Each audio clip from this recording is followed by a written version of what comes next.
এইটোতো মই দেখি বৰ আচৰিত হ'লোঁ যে আজি হিমন্ত বিশ্ব শৰ্মা বিজেপি অসমৰ মুখ্যমন্ত্ৰী তেওঁ যদি এখন ঠাইত সভা কৰিবলৈ যায় তাত বেলেগ কোনোবাই বাধা দিছে নেকি? দিয়াটো নাই। দিছেনে কোনোবাই বাধা? কোনো বাধা দিয়া নাই। তেতিয়াহ'লে গৌৰৱ গগৈ সভা কৰিবলৈ যাওঁতে তেওঁ জনসমাৱেশ কৰিবলৈ যাওঁতে তেওঁ যদি এটা তোমাৰ শোভাযাত্ৰা উলিয়াইছে কিবা কৰিবলৈ গৈছে তাত কি যুক্তিত তেওঁলোকে বাধা দিবলৈ গৈছে? কি যুক্তিত তেওঁলোকে গৌৰৱ গগৈৰ বিৰুদ্ধে এই ধৰণৰ কথা ক'বলৈ আৰম্ভ কৰিছে? আৰে তুমি কথা এটা ক'লেই হৈ যাবনে? পাকিস্তানৰ এজেণ্ট বুলি ক'লেই কোনোবা পাকিস্তানৰ এজেণ্ট হৈ যায় নেকি?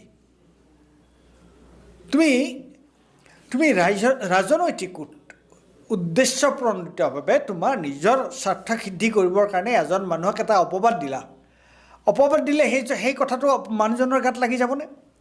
গৌৰৱ গগৈ যদি পাকিস্তানৰ এজেণ্ট আছিল বা গৌৰৱ গগৈ যদি পাকিস্তানৰ এজেণ্ট হয় তেওঁ তেনেহ'লে কি ভাৰত চৰকাৰ শুই আছিল নেকি? নাকত তেল দি শুই আছিলে নেকি? মই এই ধৰণৰ কথা ক'বলৈ মই বেয়া পাওঁ, কিন্তু মই এইটো দেখি পেলাই মই আচৰিত হৈছোঁ। কেন্দ্ৰীয় চৰকাৰ কি কৰি আছিলে? তেওঁলোকৰ গৃহ বিভাগটো ক'ত শুই আছিলে? আৰু এতিয়ালৈকে গৌৰৱ গগৈৰ বিৰুদ্ধে ভাৰত চৰকাৰৰ গৃহ বিভাগে কিবা ব্যৱস্থা লৈছে নেকি? বা অসম চৰকাৰে কিবা ব্যৱস্থা লৈছে নেকি? SITটো বাদ দিয়া, SITটোতো তুমি এটা কিন্তু SIT লৈ পেলাই তুমি কিবা লিগেল তাৰ এগেইনষ্টে কিবা ব্যৱস্থা লৈছেনে? গতিকে এইটো এটা অদ্ভুত কথা। এইটো এটা মই ক'ম যে এইটো আচলতে যিবোৰ মানুহে এই ধৰণে Gaurav Gogoi go back Pakistani agent go back এই ধৰণৰ ধ্বনি দিছে, তেওঁলোকে আচলতে তেওঁলোকে সম্পূৰ্ণৰূপে আইন বহিৰ্ভূত কাম তেওঁলোকে কৰিছে। কাৰোবাৰ নিৰ্দেশত এই কথা হোৱা বুলি ভাবে নেকি? কিয়নো তেওঁলোক নিজেই ওলাই নাহে। নহয়, এইটো এটা ডিজাইন। এইটো এটা তেওঁলোকে ঘটনাটো কি হৈছে তাৰ যদি মই পলিটিকেলি তাৰ ব্যাখ্যা কৰিবলৈ যাওঁ যে তুমি দেখিছা যে গৌৰৱ গগৈ য'ত সভা কৰিছে তাত খুব স্বতঃস্ফূৰ্তভাৱে হয় কংগ্ৰেছৰ মানুহ তাত আছে, কিন্তু খুব স্বতঃস্ফূৰ্তভাৱে তাত মই দেখিছোঁ যে হাজাৰ মানুহ ওলাই আহিছে। হয় নাই কোৱাচোন? যদি ওলাই আহিছে তেওঁলোকে ভয় খাইছে। তেওঁলোকৰ মূল কথাটো হৈছে যে তেওঁলোকে গৌৰৱ গগৈৰ যিটো উত্থান আৰু বিৰোধীৰ কথা কিমান তোমাৰ বিধি পথালিৰ মাজত এতিয়া বিৰোধী ঐক্যৰ কথাটো ওলাইছে। আৰু যেই বিৰোধী ঐক্যৰ কথাটো ওলাইছে তেওঁলোকে বেছি ভয় খাইছে। যেই গৌৰৱ গগৈ তোমাৰ তৃণমূল পৰ্যায়ত গৈ মানুহৰ মাজলৈ গৈ যেতিয়া তেওঁ সভা সমিতি কৰিবলৈ আৰম্ভ কৰিছে, শোভাযাত্ৰা কৰিবলৈ আৰম্ভ কৰিছে, আৰু তাত যেতিয়া হাজাৰ মানুহে তাত অংশগ্ৰহণ কৰিছে সেইটোত তেওঁলোকে ভয় খাইছে। আৰু ভয় খাই তেওঁলোকে গৌৰৱ গগৈৰ এই যিটো জনপ্ৰিয়তা বা গৌৰৱ গগৈয়ে এই যিটো ৰাজনৈতিক এটা কৰ্মসূচী লৈছে তাত তেওঁলোকে বাধা দিছে। আৰু তেওঁলোকৰ এই মূল কথাটো এইটোৱে, মই এই কথাটো অতি স্পষ্টভাৱে ক'ব বিচাৰোঁ যে গৌৰৱ গগৈয়ে ৰাজনৈতিক এই ধৰণৰ সভা সমিতি শোভাযাত্ৰা কৰাত এই ধৰণে বাধা দিয়া যিটো কথা সেইটো সম্পূৰ্ণ বেআইনী। দেখিবলৈ পালোঁ কালি বটদ্ৰৱা থানালৈও গৈছিল গৌৰৱ গগৈ। আৰু এখন গণতান্ত্ৰিক দেশ আৰু ধৰ্মনিৰপেক্ষ দেশ, তাত মন্দিৰ বা মছজিদেই হওক বা নামঘৰলৈ হওক সকলোৱে যোৱাৰ অধিকাৰ আছে, কিন্তু তাতো তেওঁক একাংশ বিজেপি কৰ্মীয়ে বাধা দি প্ৰৱেশ কৰিব নোৱাৰিব তেনেকুৱা ধৰণৰ এক পৰিৱেশৰ সূচনা কৰিলে আৰু কংগ্ৰেছ বিজেপিৰ মাজত হতাহতিৰো সৃষ্টি হ'ল। কি ক'ব? নহয়, মই ক'লোৱে নহয় যে এইটো তেওঁলোকে মানে যিটো আইনৰ শাসনৰ যিটো কথা নহয়, মন্দিৰ মছজিদ গীৰ্জা তাত সকলো যাব পাৰে। মছজিদ মন্দিৰ গীৰ্জা তাত সকলো যাব পাৰে।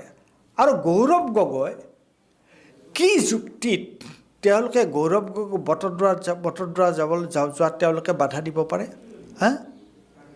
তাৰ যুক্তিটো কি? মানে ইয়াত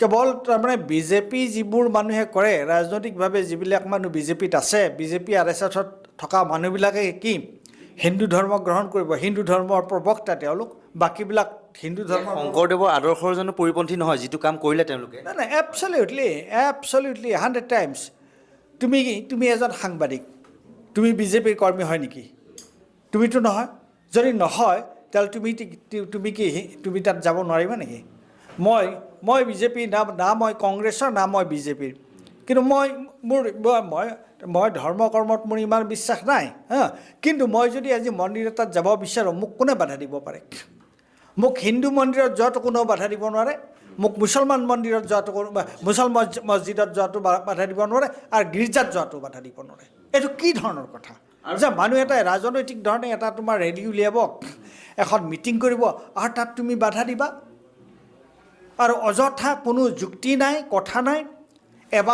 এবাৰ ক'লা অমুক তাৰিখে তুমি উলিয়াবা এবাৰ ক'লা তমুক তাৰিখে উলিয়াবা এতিয়া কৈছে নাই আমি এটা প্ৰাৰম্ভিক হেৰিহে কৰিছোঁ আমি ইয়াত পুলিচ তেওঁৰ বিৰুদ্ধে কোনো ব্যৱস্থা ল'ব নোৱাৰোঁ কেন্দ্ৰ চৰকাৰে ল'ব what is this nonsense going on in this country in this state this is total আটাৰ ননচেন্স একেবাৰে শেষত সুধিছোঁ এটা ট্ৰেণ্ড আচলতে বিজেপিয়ে সৃষ্টি কৰিব বিচাৰিছে নেকি যে বিৰোধী বিধায়কসকলক সিদিনা মনোৰঞ্জন তালুকদাৰৰ ভাষণ দি থকা অৱস্থাত বিজেপিৰ একাংশ লোকে গৈ সেই সভাস্থলীতে প্ৰতিবাদ সাব্যস্ত কৰিছে আৰু গো বেক ধ্বনি দিয়াৰ আৰম্ভ কৰিছে এইটো এটা ট্ৰেণ্ড আচলতে তেওঁলোকে কৰিব বিচাৰিছে নেকি বিজেপি এইটো মই ক'ম যে অসমৰ যিসকল সাধাৰণ নাগৰিক তেওঁলোকে এই বস্তু খুব গুৰুত্ব সহকাৰে লোৱা উচিত তাৰমানে বিজেপিয়ে এইটো কৰিব বিচাৰিছে নেকি যে কেৱল তেওঁলোকৰ সভা সমিতি হওক আৰু বাকী কাৰো সভা সমিতি হ'ব নালাগে আৰু বাকী কোনোবাই যদি সভা সমিতি কৰে তাত তুমি বাধা প্ৰদান কৰা হা তুমি ইলেকশ্যনৰ আগে মানুহৰ পকেটত পইচা দিয়া তুমি ভোট কিনা চৰকাৰী পইচাৰে তুমি ভোট কিনা তাৰপিছত তুমি বিৰোধীক তেওঁলোকক প্ৰচাৰ চলাব নিদিবা তেওঁলোকক সভা পাতিব নিদিবা তাত তুমি গৈ পেলাই উদ্ভণ্ডালি কৰিব হোৱাট ইজ দিছ কি হৈছে আমাৰ দেশখনত এইবোৰ মইতো আচৰিত পাইছোঁ এই ধৰণৰ কথা আৰু সেইকাৰণে আমি যিসকলে গণতান্ত্ৰিক মূল্যবোধত বিশ্বাস কৰোঁ যিসকলে বাক স্বাধীনতাত বিশ্বাস কৰোঁ এইটো মই ভাবোঁ যে এইটো আমাৰ সকলোৰে কৰ্তব্য যে আৰে প্ৰচাৰ কৰা তোমালোকেতো দিন ৰাত মিটিং পাতিয়ে আছা তোমালোকৰ বিজ্ঞাপনৰ নামত তুমি চৰকাৰী পইচাটো খৰচ কৰি আছা কাইলৈ ইলেকশ্যন হ'ব আজি তুমি কেনেকুৱাকৈ প্ৰচাৰ চলাই আছা আৰু বিৰোধী দলক তেওঁলোকক সভা সমিতি কৰিবও নিদিবা হা তেওঁলোকৰ সেইটোৱেই মূল কথাটো হৈছে সেইটো আচল কথাটো হৈছে সেইটো আৰে বাবা পলিটিকেল এক্টিভিটিজ কৰিবলৈ দিয়া না চবকে সমানকৈ তাৰপিছত জনতাই ভোট দিব নহয় কাক দিয়ে বিজেপিক দিব কংগ্ৰেছক দিয়ে কংগ্ৰেছক দিব ৰাইজৰ দলক দিয়ে ৰাইজৰ দলক দিব অসম জাতীয় পৰিষদক দিয়ে অসম জাতীয় পৰিষদক দিব বামপন্থী দলক দিয়ে বামপন্থী দলক দিব কিন্তু প্ৰচাৰ কিয় বন্ধ কৰা আৰু প্ৰচাৰ নিৰ্বাচন আৰম্ভ হোৱাৰ আগতেই নিৰ্বাচনৰ ডেট তাৰিখ ঘোষণা কৰাৰ আগতে তুমি প্ৰচাৰ কৰিবলৈ মানুহক সভা সমিতি পাতিবলৈ মানুহক তোমাৰ বাধা দিছা এইটো কোনখন দেশৰ কথা এই কি আইনৰ কথা মইতো ভাবোঁ যে পুলিচে এই ক্ষেত্ৰত আইনী ব্যৱস্থা ল'ব লাগে যি এই ধৰণৰ কাম কৰে আজি যদি মুখ্যমন্ত্ৰীৰ মিটিং এখনত কোনেও যদি বাধা দিয়া নাই অন্য বিজেপিৰ মেল মিটিঙত যদি বাধা দিয়া নাই কি যুক্তিত তোমালোকে বিৰোধী পক্ষৰ মেল মিটিঙত সভা সমিতি কৰোঁতে শোভাযাত্ৰা কৰোঁতে তোমালোকে বাধা দিবা এইটো সম্পূৰ্ণৰূপে বেআইনী কথা নহয়নে বাৰু আইন বহিৰ্ভূত কথা নহয়নে বাৰু মইতো আচৰিত দেখিছোঁ এইটো ঘটনা দেখি